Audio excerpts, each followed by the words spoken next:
I am State Senator Byron Scher. I'm very pleased to welcome you to this important video conference on how to reach California's 50% solid waste diversion goal. As the author of Assembly Bill 939, the Integrated Waste Management Act of 1989, I am very proud of the dedication demonstrated by California's communities and your accomplishments over the past decade. California has gone from a 10% solid waste diversion rate in 1989 to a 37% diversion rate in 1999. Hundreds of millions of dollars have been invested by local governments and the private sector to build reuse, recycling, and composting facilities and programs, and to foster markets for recovered recyclables. Increasing our diversion rate in California has meant preserving our state's landfill capacity, conserving our precious natural resources, reducing air and water pollution, and promoting a strong environmental ethic that will benefit generations to come. The success of AB 939 is in large part due to the fact that local governments, industry, and the public embrace the spirit and intent of that law, and because you have made it work. Thank you for all your efforts, and congratulations on your achievements. I wish you a very productive conference, and I am confident that the information presented today will further our state's efforts in handling our waste stream. Thank you, State Senator Byron Scher, for your leadership, your kind words, and inspiration to all of us in California. Hello, I'm Mary Babbitt, and I'll be your moderator today.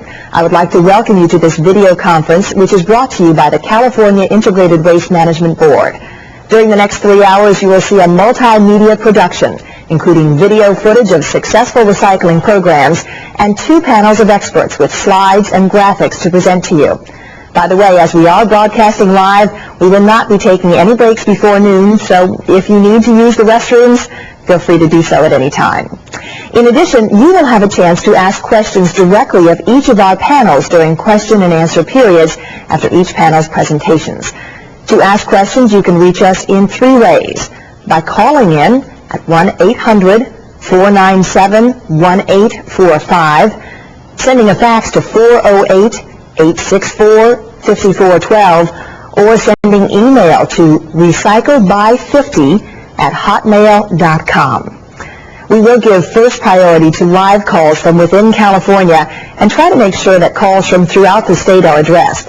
We may also combine some questions from different locations if they're similar. We will try to make sure that we respond to questions from all types of locations around the state: rural, urban, suburban, and questions about regional efforts. Now, if we run out of time for your question on the air, we will respond to all of the questions raised after the show on the board's website at the address seen on your screen.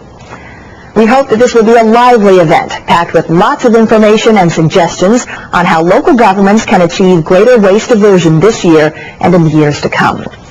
The Integrated Waste Management Board believes that communities can learn a lot from each other. Over the past decade, local governments have been incredibly creative in how they approach the ambitious challenge of AB 939. Most communities instituted curbside recycling programs, and many followed those with collection of yard trimmings. Communities also worked with businesses to increase their waste diversion efforts. However, each community did things a little bit differently, providing lots of interesting ideas for other communities to follow. AB 939 was intended to form a partnership between the Waste Management Board and local governments in meeting the 50% diversion goal. The board has lots of information available on its website, in publications, and in the files maintained by the Office of Local Assistance. Board staff is determined to help you in any way they can to share information about how other communities have met their goals and to work together to figure out ways you can meet your goals as well. For example, I'd like to highlight the results of the board's recent statewide waste characterization study for 1999, as seen on the screen. Now, this chart underscores the priorities that have been adopted by the Waste Management Board and many communities to focus on organics, construction and demolition, and increased paper recycling. Additionally, this chart shows that commercial diversion programs, when targeted correctly, can achieve diversion of materials still being disposed in landfills today. As a result, that is the focus of our first panel today, which focuses on innovative systems. These presentations will focus on organics, construction and demolition, and commercial diversion. The first topic of this panel will be organics recycling and composting. We will start the panel with a videotape highlighting organics recycling and composting activities from around the state. Most of California's communities realized from their waste characterization studies that green waste collection and composting will take them to their goals faster than any other single component of the waste stream. With so many communities reaching the same conclusion, there was fear that compost from municipal solid waste would glut the market. If you come from the angle that you have a waste stream that you need to handle, I don't think you're going to find a market for this material. If you come from that you have a resource here, a material that's alive, that can invigorate our soils, that's how you're going to make a product that people will buy. According to Sonoma Compost and Zenker Road Landfill, markets can be found if the programs are run correctly. I think there are a couple of keys to our success. Number one, we made a very conscious business decision that when we market this material, we tell the public that this is a recycled product. We really wrestled with that question because we didn't really have to tell them, but we decided we're going to make a big deal out of this, and we're going to tell them they're buying recycled material, and they really appreciate it, as do professional landscapers and farmers. It took a while to develop the markets, but we're at the point right now where we saw all we can make, and we could really use more organic material. Never had a problem selling any of our product. And one of the biggest assets I think we have here at Zenker is we have a willingness to devote time and effort into making a high-grade compost. By listing the ingredients and standardizing the quality, according to the California Compost Quality Council's guidelines, compost awareness and demand have dramatically increased. What that council does is it requires from companies that are registered with them to provide certain information and disclosure of how we compost, what materials are in this here, what is the quality enhancement program that you have, what kind of testing do you do, and make that information public to our customers. Many communities are doing pilot programs, including Berkeley, San Francisco, and San Jose. San Jose awarded Zenker Road Landfill a grant to actually process 100 tons a day of food waste from San Jose and to make it into a great quality compost. What we anticipate is actually collecting 100 tons of both pre- and post-consumer food waste, from your regular Denny's restaurants to fast food to grocery stores to farmers markets. All this material will be commingled, including waxed cardboard and mixed paper. After about a 12-week process, the material will be screened and sold to landscapers and contractors. Now, one of the most important things about this project is the marketing of this material into the certified organic farm. So one of our prime objectives is to get that certification to develop this whole market for that type of material. John Richardson of Community Recycling in Sun Valley, Southern California, has his own program. The other innovative program we have is the supermarket program. We've gone out to all of the supermarkets throughout the California, starting with the Vaughn supermarket chain in 1994. We were able to start recycling their produce trim and cull, and we actually bring it back here to our facility and grind it and commingle it with our green waste to achieve the proper nitrogen-carbon ratio, and then we transport it to our compost facility that's up in Lamont, California.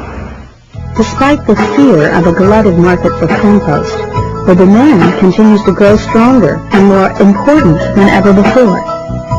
We've looked at the future, and the future's compost.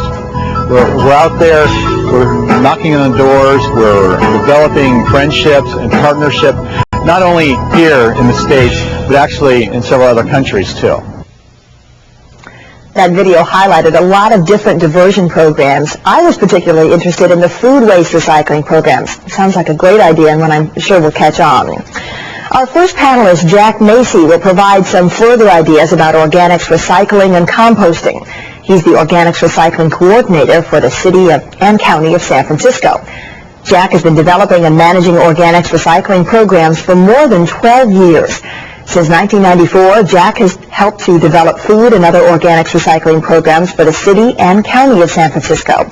Jack has served on the board of the California Organics Recycling Council since 1996. Prior to working for the city and county of San Francisco, Jack directed a composting program for the state of Massachusetts, assisting 250 communities with the development of composting programs which would meet statewide landfill bans on yard trimmings. Now let's hear from Jack. Welcome, Jack. Thank you very much, Mary.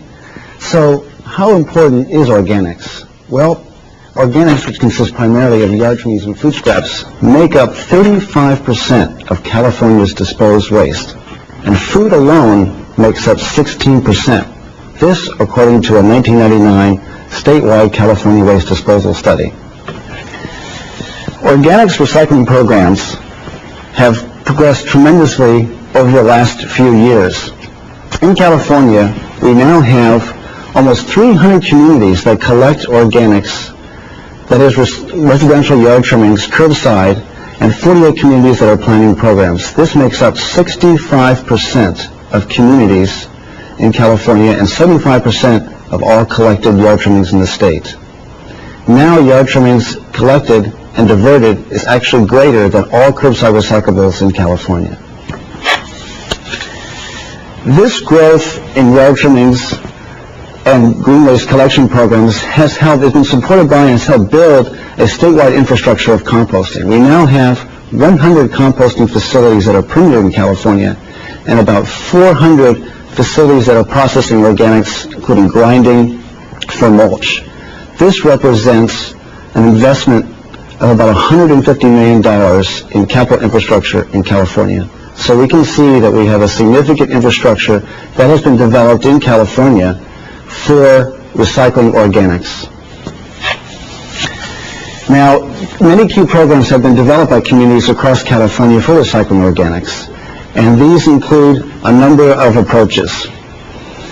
For example, waste prevention, reuse, and on-site strategies involve home composting, on-site institutional composting, grass cycling, that is recycling grass back into the lawn, xeriscaping with drought-tolerant and slow-growth plants, and food donations of edible food to food service agencies. Other strategies for commercial organics includes recycling food scraps into animal feed products or rendering them into numerous products. And yard trimmings, food scraps, and soil paper can all be composted into beneficial products. This holds the largest potential for large-scale diversion. Increasingly, the number of compost facilities are adding food scraps and soil papers to their existing yard trimmings collection. Now, for residential organics, we find that yard trimmings collection, as I said, is pretty large scale across the state. And food scraps and soil paper is a new opportunity for communities to add that to their material, increasing their diversion substantially, as well as providing a real benefit to facilities to improve their process and their product. There are many resources available for composting facilities to improve their process and the composting, and there are a number of case studies have been written about California's programs, and I'm going to show you a number of slides that provide examples for San Francisco as well as other communities and what is going on.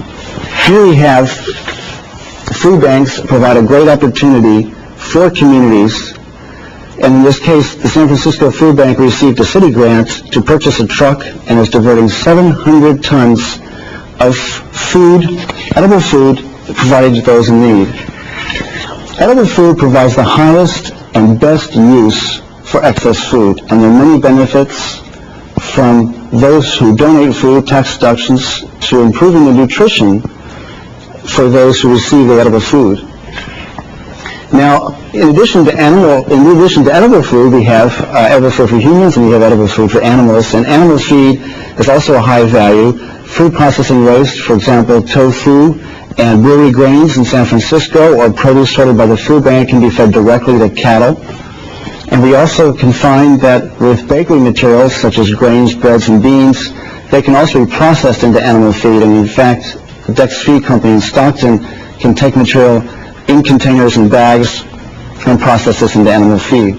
Rendering is another opportunity to take grease, bones, and meat and produce it into valuable products of animal feed and tallow on the market.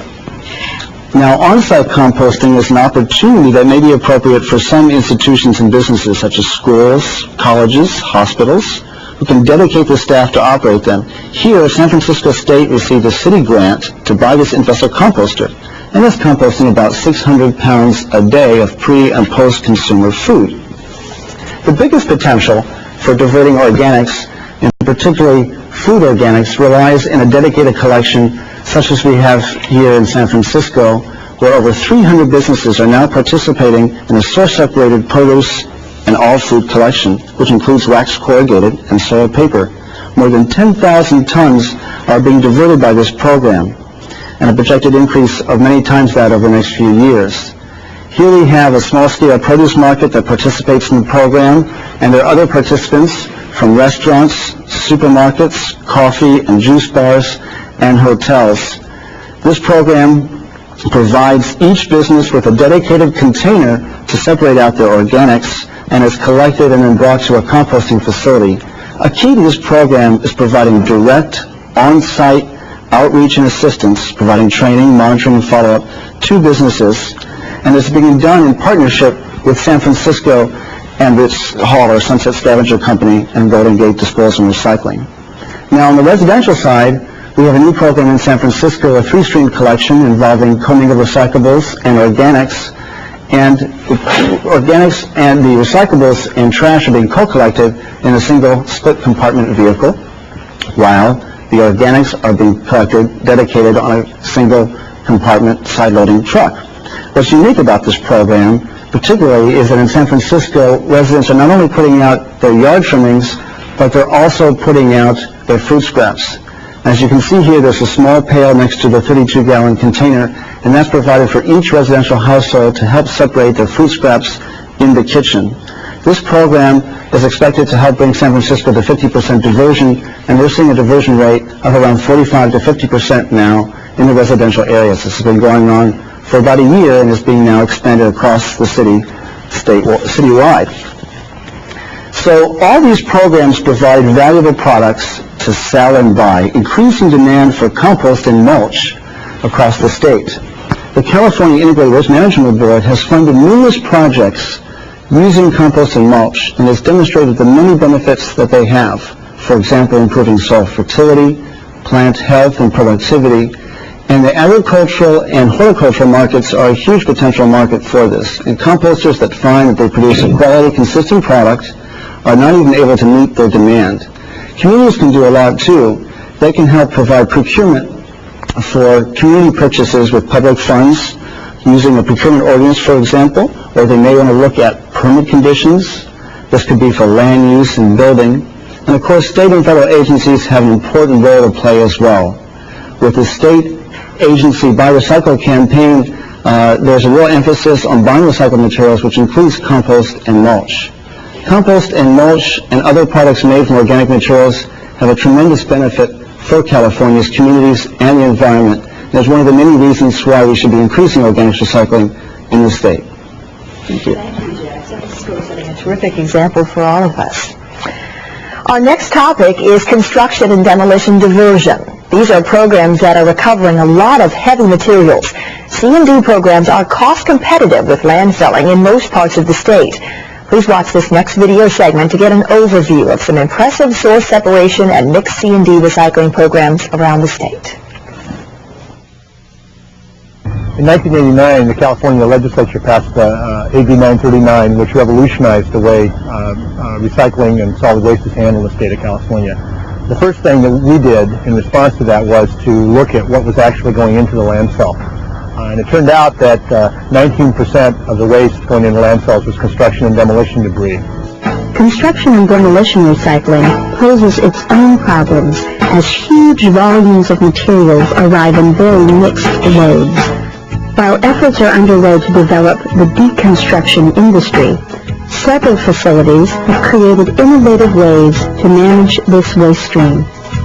First, we talked to Michael Gross from the Zanker Road Landfill, a C&D recycling facility near San Jose in Northern California. One of our biggest problems here at Zanker has always been able to process all the material that comes in on a daily basis, and that's why we've really developed our new demolition recycling operation that should be able to handle right about 150 to 200 tons an hour. Our C&D program is hard demolition, mainly concrete and asphalt. We take material in, like concrete and asphalt, we grind it, and we screen it into a 3/4 inch minus Class 2 base rock. But we also have another component, and that is more of a source-separated loads. People bringing us wood waste, and we take that material, we grind it up, and we make it into a mulch product, soil amendment, and cogeneration fuel.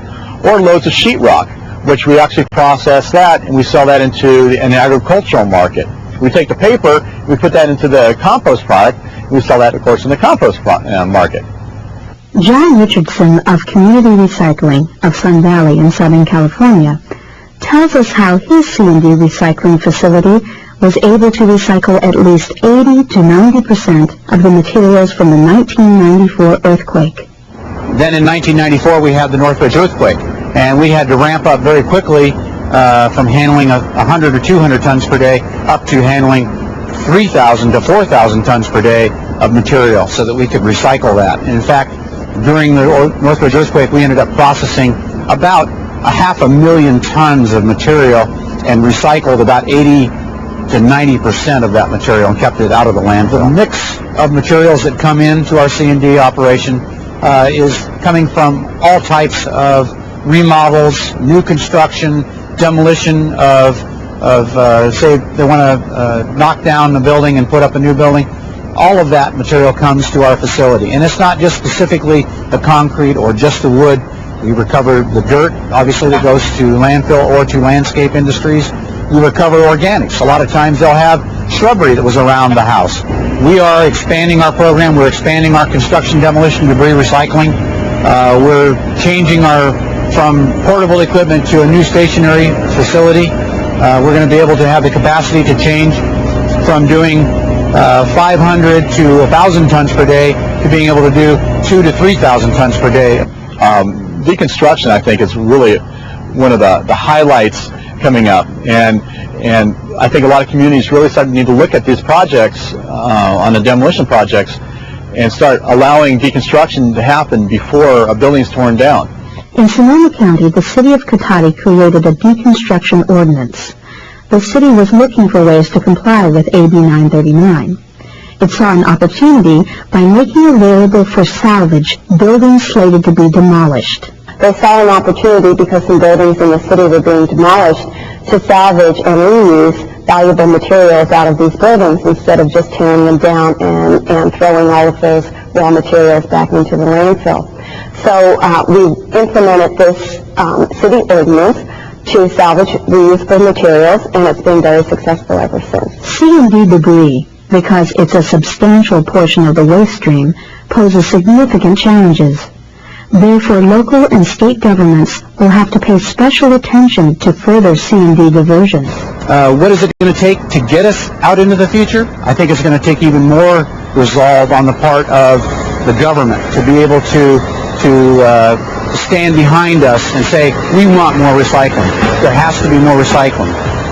Without that, I'm not sure how much further we can go, because it becomes an economic standoff between the price of taking the material to the landfill and the price of doing the recycling. And without the resolve of government, the economic picture is probably going to stall us close to where we are today.